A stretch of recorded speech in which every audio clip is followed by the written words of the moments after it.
What's up everyone, welcome to today's video. Welcome to the Video Game Fight School channel. Thank you very much for tuning in. Today I wanted to talk about a set of comments that I got from one of my videos, pretty much talking about how these players enjoy Gotham Knights, haven't prejudged the game or at least considered the poor reviews and poor reception of the game. So shout out to two of my audience members, Bernard Rowe and Sugar Pill. I'm going to read your comments in regard to this context and we're going to go from there. So Bernard Rowe writes and says, I just picked this game back up 2 days ago after not playing since launch due to bad reviews. I let other people's opinions affect my experience. That was the wrong decision. This game is awesome and I love it. I picked this game up, according to Sugar Pill anyways, 2 weeks ago. Despite the poor reviews, I'm having fun. Seamless combat, animations and timing dodges is very rewarding. Also, the boss encounters are very challenging. The style is very cool. Now, this is not to say that you should take what these two commenters have written as gospel. I'm just saying that it's interesting to see that previously they had considered the poor reviews or the poor perceptions of other people and have pretty much taken that, or took that at least, with some level of weight. Eventually they tried the game themselves and realized that whatever it was that those folk were saying, their experience is different from it. So this is something that is interesting. Now, for those who played Gotham Knights and didn't like it, this conversation is not referring to you. This conversation is more for those who have not played the game and already have determined that they don't like the game. I'm not saying they will like the game. I'm just saying that whatever their judgments and criticisms of the game, they must take into account that as more people are engaging the game, somewhere, somehow, they're getting captured and trapped by this game that they've deemed mid or mediocre. A game that they've actually said all this stuff about, but in reality, that's not what everybody comes to a conclusion with, because as much as their opinion is somewhat valid, it is still an opinion, and the opinions of those who play the game and enjoy the game still does hold that it is also an opinion in their own right. Hence, it's something that we all have to say, well, I guess some people enjoy it and some people don't.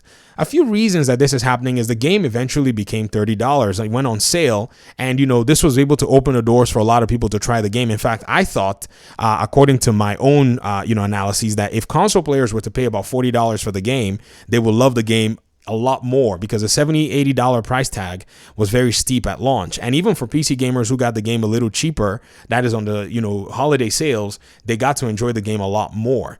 And I think another thing is, a lot of the folk that have criticized this game seem to be super petty and want the game to fail, and thereby interpret every single thing as the game sucks, when in reality, some of the things like the game going on sale is just something you can attribute to market factors as well. Not saying that the game did great in sales, but if you wanted to actually use that standard, you'd have to contend with, Midnight Suns being on sale on the Epic Games Store, even after everybody else is no longer on sale.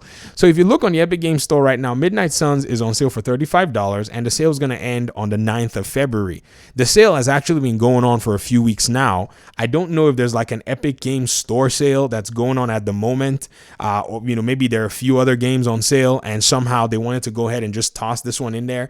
It is likely that Epic is just doing a sale and this is a thing. But I'm not going to sit here and interpret that because this is on sale, then it means that that Midnight Sun sucks. That is just being very, very unobjective or whatever it is, because if you look on the same store, Gotham Knights is actually not on sale. So sales are something that game developers and studios use to pretty much throw out a bunch of copies of their game. This is something that we know, but I think right now the checks and balances are in. Because another thing that I must mention is, if you actually consider Gotham Knights, if you consider where it sits in the whole superhero genre, I think a lot of folk forget that in the space of superhero games, there's room for trying out different ideas. Midnight Suns went with the turn-based system. Marvel fans are actually more lenient, so they don't really criticize their games as harsh as, DC fans do. And I'm shocked for DC fans, because we don't have that many games, yet we're the biggest critics out there. We're too bougie for the developers and for the creators within this space. It's amazing. And then you think about games like Injustice and Injustice 2, saying that Gotham Knights should not exist in the way that it does will never tell you that we should never have had an Injustice game, because an Injustice game is a fighting game. It follows a different pattern. You think about that, and then the Arkham games, even though they're action adventure games, you cannot say because they established one thing in superhero games, it will be unfair for you to conclude that this should be the only standard of every superhero game. So I would say, if I was actually looking at Gotham Knights from its own perspective, I would look at it from the perspective of, it took a new approach. It tried some things that was, in my opinion, ballsy and risky in order for it to be able to go the route of challenging the notion that, okay, there are other superhero games out here that, in our opinions, we could actually take for at face value and say, okay, these other games like Injustice 2, where's my Injustice 2 right here, is something that exists to appeal to the fighting game community, but using the DC, emblem or the DC banner to showcase the superheroes. It doesn't mean that games like these should not exist. It just means that creative freedom is out there, and some people may or may not like them. I won't hold I won't hold it against anybody. They said they didn't like Injustice because it was a fighting game. There's nothing wrong with that, but I would not also go ahead to thinking that, because fighting game lovers enjoy the game, it meant that, or because non-fighting game lovers enjoyed the game, it meant that the game was bad. And then the same will have to go for Gotham Knights. Gotham Knights will also have to receive that same level of concession as well. Because if you actually go back and think about it, Gotham Knights is an RPG. So I think from the RPG perspective, that's probably where we need to be looking at this game itself.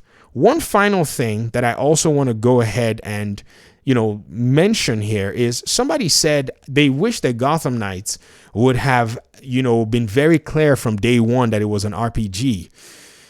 Honestly, I don't know how we missed all these. Here, they're right. Gotham Knights is an open world action RPG set in the most dynamic and interactive Gotham City yet. I mean, I think they did that. The whole description of the game is that it's an RPG game. So there's room for all of them. There's room for the Arkham games. I got them all. I beat them all. Start page of the Arkham, I 240'd this one, which was insane. This is an action adventure game about this game. It's an action adventure experience. You can use the Batmobile. You can engage the game.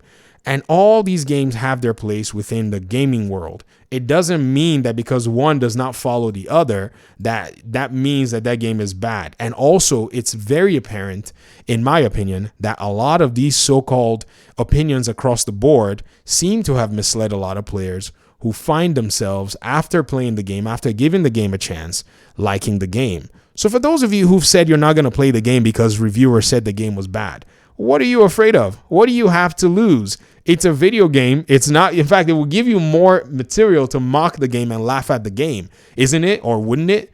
Or maybe you're afraid that you might enjoy a game that you consider as subpar.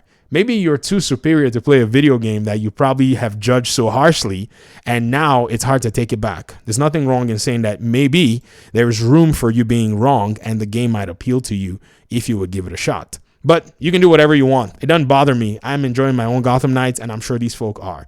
Thanks so much for watching the video. I appreciate you guys' time and audience, and hopefully we'll talk pretty soon in another one. Peace out.